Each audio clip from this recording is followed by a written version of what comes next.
Please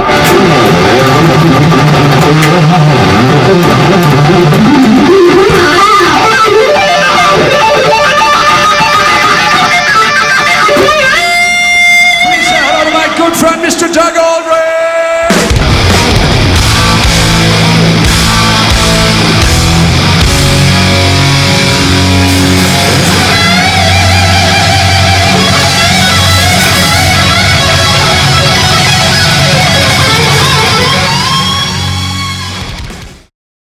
As someone who's done a ton of sessions for all kinds of different people, you've been, obviously you're part of Whitesnake. You've played with Dio. You've had your own bands, Bad Moon Rising and Burning Rain, and various different projects.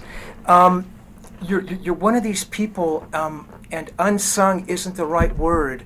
We were talking earlier, and I mentioned maybe underappreciated. I think what you bring to everything that you do is that you make everybody better around you, and that maybe you do fly under the radar a bit. I mean, we see a picture up here with Jimmy Page, and we're talking about real rock gods, but I mean, maybe you're one of these people who is kind of, to use a sports analogy, you're like the perfect utility player, or you're the perfect sixth guy. I mean, do you have that sense of yourself as a musician? I mean, as someone who's always there as kind of this professional and articulate and passionate kind of a side guy. I mean, well, I don't even think about it, but if that's what, first of all, thank you for the kind of compliment, because that was really nice. But I'll say this: if I'm the sixth guy and that's what I am, I don't really know if I am or not. If I could be the last guy, but if I'm on the team, we're all getting the ring. If we win, we're all getting the ring. So I'm cool with that. But I mean, I kind of have a personality where I really kind of apply myself in what I'm doing. I get into it because I really do enjoy my work. I love it, man. I'm so blessed to be doing what I do, and to work with the caliber of musicians that I have gotten to work with is, I think I've been really lucky, So I don't know if I'm the sixth man ain't bad, but I'm definitely a good right-hand man. Definitely. For example, with David, David he's one of the all-time great rock musicians, and he's not just a great rock singer. He's a great composer. He plays guitar, he plays piano, and he's a visionary. And I think those are all together. Those things make him maybe the best heavy blues, heavy rock, best rock and roll singer, in my opinion, in the world, and like a treasure, for it. So to work with him is awesome, and to be able to in some way help him with his vision of Whitesnake and be a part of it, it's been great. So I mean, what was that like when he first called you? I mean, was that a relationship you guys had been nurturing? I mean, did he call you out of the blue? How did that kind of happen? He did call out of the blue. I had never met him. I was, some people that I'd worked with were really influenced by him back in the. It kind of jumps back a little bit, this whole thing, because I was in a band called Lion. Sure. And the singer of Lion, Cal Swan, was, first of all, he was a really talented singer and great, and I learned a lot from him too. But he was a massive Coverdale Whitesnake fan, and I kind of didn't really know about Whitesnake. I mean, they were just starting to hit with Slide It In the U.S., and he was playing all this other stuff like Fool for Your Lovin' and Ready and Willin', and the older. I think his favorite record was Come and Get It, and so he had that going all the time, and Lion kind of based our sound on Whitesnake. So through the years, people would go, man, if you ever got the gig with Whitesnake, David he'd be really happy with you or whatever. And I never dreamed it would actually come to that. Well, I think there was a tour that came up, Scorpions, Whitesnake, and it was just, it was interesting because I heard about that tour, and the promoters were saying to Ronnie, what do you think? Would you like to be on that tour with Whitesnake and Scorpions? And Ronnie said, nah, we're gonna work on a record after this. We had been on the road for a long time. And I was just like, no, Ronnie. Me and Jimmy Bain were both like, Ronnie, that's a great tour, man. We got to do that, Whitesnake, David Coverdale. And I think at the time he was talking with Sykes, and we were like, that'd be freaking great, And And then Ronnie was like, no, we've done enough touring. You guys got to get back to work. So he called me and said, I'm looking for a guitar player for this tour. And I said, well, I mean, to be honest, I said, listen, if you've got Sykes, it's not a gig I'd want, because obviously Sykes would be the guy, And I got a great gig here, man, with Dio. And he goes, no, I want you to do the band with me. I want you to join the band. And I'm not. He and Sykes, I guess, had talked a little bit, and it just didn't work out for either of them. And I have utmost respect for Sykes, which is why I wouldn't want to be in a band with him. You know what I mean? It wouldn't work. Mm-hmm. So I said, well, that's interesting. Let me have a think about it. I'm going to talk to Ronnie, and then it ended up working out. David said, look, I'm putting this band back together. It's going to be you, Reb Beach, Tommy Aldrich, Marco Mendoza, and Timothy Drury played keyboards, and it was a really cool band, and it had a lot of different personalities. And me and Reb have different styles, so Totally. that worked out really cool. And obviously Tommy and Marco together was slamming. And he says, this is just a 2-month run, guys. That's it. And then you go back to your gigs or whatever. But 2 months turned into 9 months, and somewhere along the line, I had to make a decision about what I was going to do, and I wanted to stay with David. I mean, I loved working with Ronnie, and I wouldn't be in Whitesnake had it not been for Ronnie. He gave me a shot, but it just felt great with David. And now we've done several live projects, we've done several studio records, we've done DVDs. And the chemistry's there, In my opinion, David and I definitely have a great chemistry. So it was the right decision for me at that time.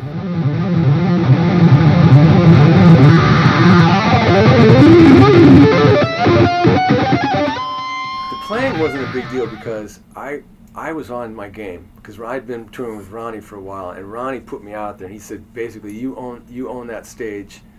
Take it over and make them remember you. And I did my best, but being on stage with him, I really got my stage chops together and my confidence to where, I had people, throwing beer cans at me because it was like, who's this blonde guy, with Ronnie, Ronnie's, who's this dude, and I'd see a beer come flying, and I'd be like, all right, come on, man, see if you can hit me, see if you really can hit me, because you missed, you sucker, And I got my confidence together, and because of Ronnie, And so when I started working with David, I was like, all right, this is the gig I'm supposed to be doing. And I was really excited about it. It was nerve-wracking because I was, just like when I first did a couple gigs with Ronnie, it takes a while, even going, David Coverdale, man, it's crazy, Doug, I mean, if you look back at that guitar player, that Doug Aldrich playing on those Lion records or EPs, I mean, what would you say about that guy? I mean, what kind of a player was he, and what was his tone like? Well, I was definitely, and this is another reason why I really, I would probably, it's hard for me to look back on myself, because I just go, what a dork, or I mean, just nothing good. I'm very hard on myself. Are you really? Yeah, I'm a perfectionist, and it kills me. I can't let stuff go, and I definitely don't want to look back at stuff from the 80s or whatever. But I will say this: that Lion we were one of the only bands in LA on the LA strip circuit, whatever, that wasn't like a glam band, and I gotta say that's because of Cal, because I was impressionable, man. I was my late teens, early 20s, late teens when I moved to Los Angeles, and the people I started seeing walking the streets was Motley Crue and Wasp and Rat and all these guys, and I could have easily wanted to be in a band like that, but when I started working with Cal, our sound was definitely it wasn't a glam thing, not that glam was bad, it's just we wanted to be. I loved Zeppelin and Deep Purple, and he loved Thin Lizzy and Whitesnake and Status Quo and a bunch of other bands I can't even remember. But So we had a different sound, and so he absolutely was like, you know, we were anti, you know, trying to be the same as everybody else. We were trying to do our own thing, and I think that's ultimately what hurt us, because the bands that were really popular and that were getting signed were the bands like Poison and stuff like that. Interesting. So I mean, your influences from back in the day were Zepp and Purple. The first song I ever played was "Smoke on the Water." I mean, is that true? I mean, I played it. I played it just like this.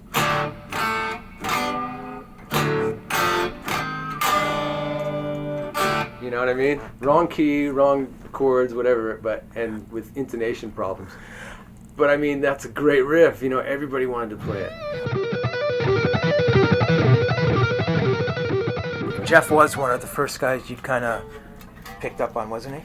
Him? Yeah, my sister turned me on to Blow by Blow. It was Blow by Blow. That's what you heard. Yeah, and I loved it. His I mean, when he would do that, I mean, it's going to be hard to do it in here without having it loud enough. But when he would do that version of Pork Pie Hat, and he'd go.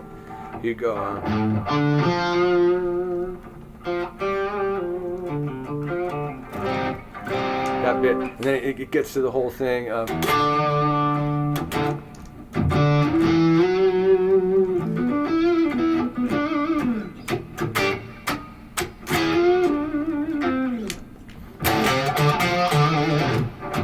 He had all these different tones going on, and it was all his fingers. But when he got to the part where he goes, and this was the one that killed me. He would go, and I can't do it now because it's got to be louder to get the feedback, but it would go into this note. It would go, and I was just like, whoa, that's unbelievable. It blew me away, man. So that's when I started. That was Wired, actually, but "Cause We Ended as Lovers" was the premier track for me on. Was it? Yeah, that was Blow the by one. Blow? And then the first was a kind of a funky sound that I really loved too, that he would do, and these different things like.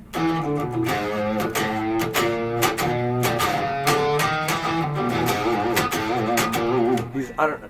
That's not one of his songs, but I think it's an older song. You're thinking about Rice Pudding. Yeah. Right. No, but you're right. No, he was pretty amazing. I wish you hadn't said that, because I was thinking, what a cool riff.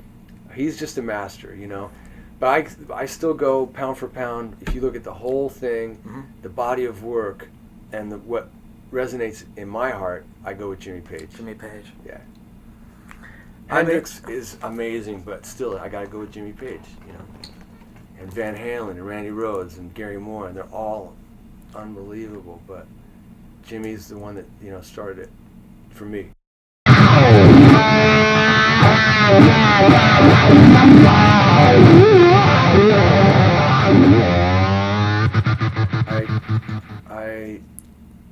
I loved to even just to be around the guitar, even if I didn't get a chance to play it. I mean, I would gravitate towards, if there was a band playing or something, I'd gravitate towards the guitar and just be fascinated by the sound of it. And when I actually started to learn, I didn't have an electric. It was on a classical guitar that my younger sister had, and it was just an immediate, like, I guess the feeling of what a kid feels like when they first learn how to play a video game these days or something, you know. But there's no substitute for playing an instrument, you know. It's just so fulfilling when you're making progress, and especially when you can play some songs that you really love, you know. That really gets you inspired.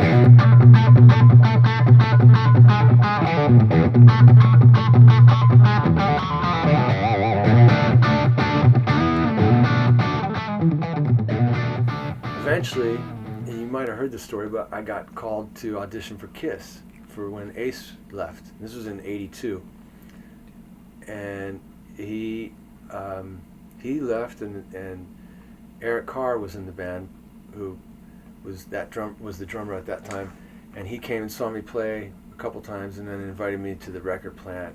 And this was before, you know, they had their no one had seen their faces. You know, they'd still be walking around the streets like that. But as much as I was more influenced by bands like Zeppelin and stuff, I was like, oh, okay, this is what happens. You move to Hollywood and you join Kiss or whatever. So I went to the studio and played, and they were working on a record, and really nice guys. Just I felt like I really felt like a little kid at that point. But I remember Gene going, "Do you know that?" You know, I was playing some solos on some of their tracks and stuff, and it felt good and it sounded good. But he goes, what about doing a major thing on this song? You know, would you ever consider doing a major type of thing? I was like, major? What's that? He's like, do, re, mi. I go, oh, I know that. Okay, I'll do that. And then he wrote down some songs. He goes, meet us at SIR, this big airport hangar of a place, and there was Marshall stacks. I mean, I think I had like 5 stacks to play through. And we jammed, and then they called me back again to play, and I didn't get the gig, obviously. I was definitely too young, but it did wake me up and go, you know what, I gotta get better. Something that was pretty much for Japan only at the beginning, and it was definitely at that time I'm still learning, but I was learning what songwriting, what I could be good at songwriting wise. And we did those 2 records, and then I joined Dio, and it just kind of went from there. I was full time with Ronnie, and then joining Whitesnake directly after, and full time with Whitesnake. And I haven't really done anything other than a couple of guest spots with Ronnie to fill in. If he needed a guitar player on a tour, I'd fill in maybe for a week or something.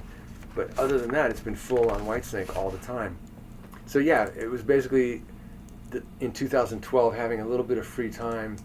I had made an agreement with Frontiers for a 3rd Burning Rain record a while ago, a long time ago, and they had said, I need to work around Whitesnake's schedule, and they said no problem. But it just, time went on and on and on, and they were kind of like, come on, man, give us, let's get this record done.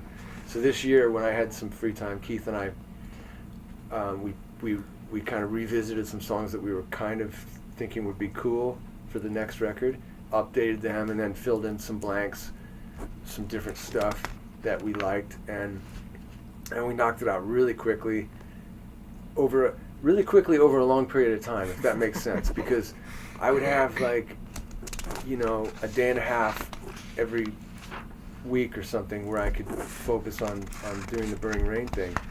Other than that, I was working with David. We had all these projects that we were trying to do that are very important to the band. They're important to David, and they're important to me, because these are things that for example, a live DVD is going to come out, and then we're going to tour on that, and that's my commitment. That's my job with Whitesnake is to support all those things and help David get it done.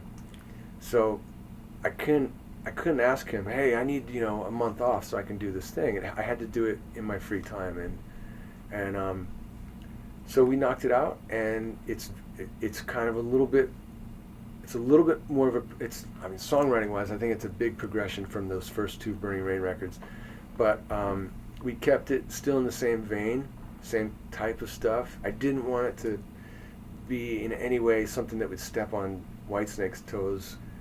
Obviously, there's only one Whitesnake because there's only one David, but I didn't want it to be a thing like where I was trying to sound like Whitesnake or anything like that. I had already done that with Lion and Bad Moon Rising, trying to sound like Whitesnake. So this, we were keeping it to what it was, which is what we had started, and I feel like it's got some cool songs on it, and they go together. And the more you listen to it, you realize that this is it's got flavors for me that people would be familiar with, but it's also got its own thing.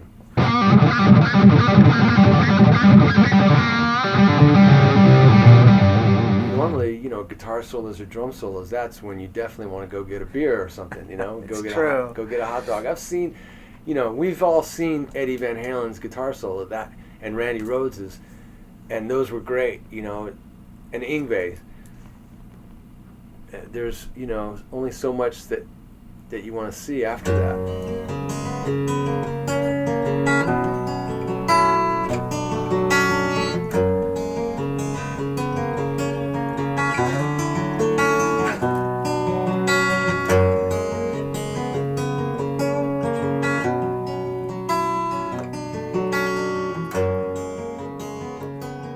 I mean, you know, we hear a lot of that, you know, more organic, you know, kind of, you know, acoustic stuff. I know that David, you know, loves that kind of stuff. I mean, that's a connection that you two guys have, and I think maybe you'd mentioned that you guys are maybe even working more towards that kind of a thing.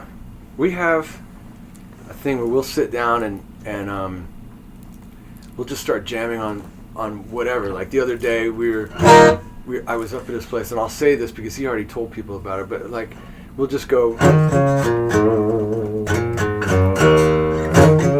know, doing Wishing Well, and he'll hear that. He'll be on his iPad doing his thing, and I'll start playing something, and like that, or Can't Find My Way Home or something, and he'll just start coming in singing.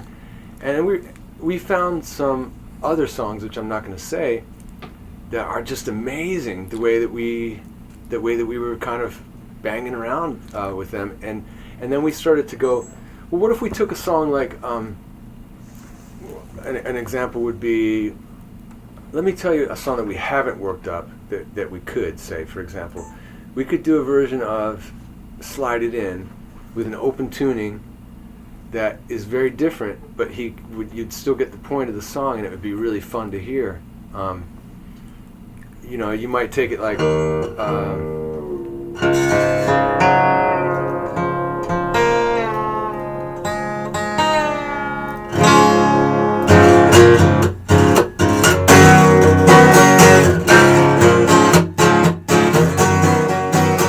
American guys that were mostly the rock guys that I found, and it was guys like, you know, the Aerosmith guys, or most of my favorite guitar players were European, really, but I did love the Eagles. I love the Allman Brothers. That's right, you were an Allman Brothers guy, weren't you? Well, I mean, I loved it more for the songs than for the guitar playing, because those songs were just so great, and they were on the radio. And I still don't know, you know, always who's playing what, but I know I love it. You know, like, I don't know if it's Dickie Betts or Dwayne who's doing what part all the time. I think Dickie's underrated probably, but I love Dwayne Allman's slide work and his phrasing, and he was the guy, he was the leader, right? Yeah. So it was his band. Yeah, he was the man. But then later, you know, when guys, and Ted Nugent came out, he was cool, but it was when seeing Eddie obviously was mind blowing.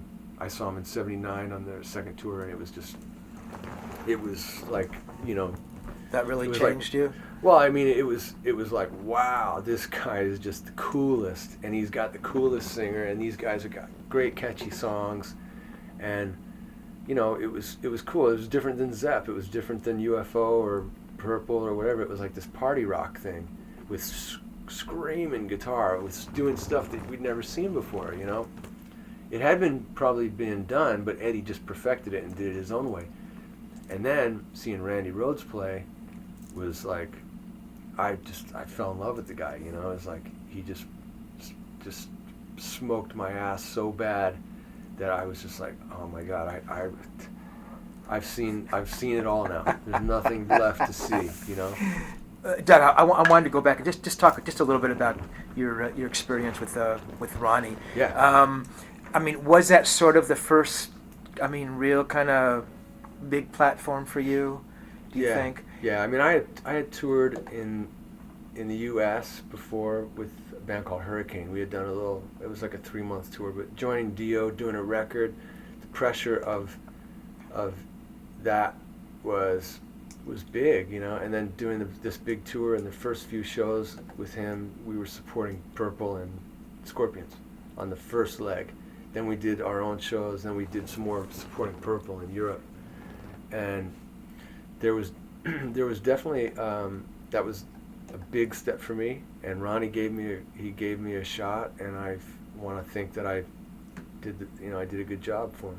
You played great on the Killing the Dragon record. I mean, it was really all your own. I mean, you brought your own identity to that record, I felt. I felt I could have done better on that, because I came in, the songs nothing had really been kind of completed. That there was some scratch guitar that Craig Goldie had done, but it wasn't what ended up being on the record. It was like, a lot of times for people who haven't done it, you go in the studio and a lot of times you play, but you'll end up replacing those parts because you're focusing on the drums, or the drums and the bass maybe. In that case, we were focusing on the drums. I went in and just quickly, I'd hear the song, I'd hear kind of what they started with, and then I'd try and make it my own. But I had to get 2 songs done a day, and it was like, wow. I really would have liked to have had more time to figure out. I mean, I felt like we did a good job, and Ronnie was happy, but I think it could have been better where I actually really put my fingerprint on those songs.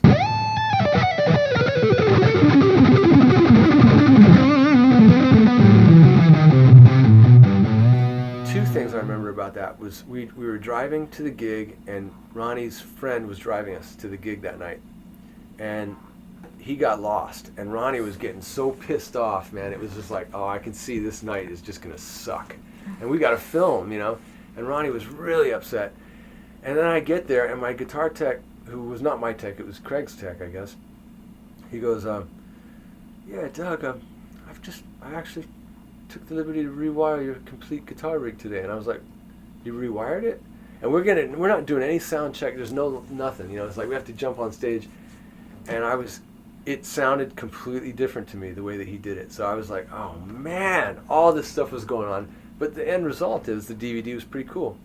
Yeah, Ronnie definitely, he inspired the hell out of me in the same way, in a different way, but in the same way too as David, that this is a guy that, I grew up listening to, and I had that on stage record first, I think, was the first record I heard Ronnie. And maybe that's why I love Mistreated too, because Ronnie did it too. But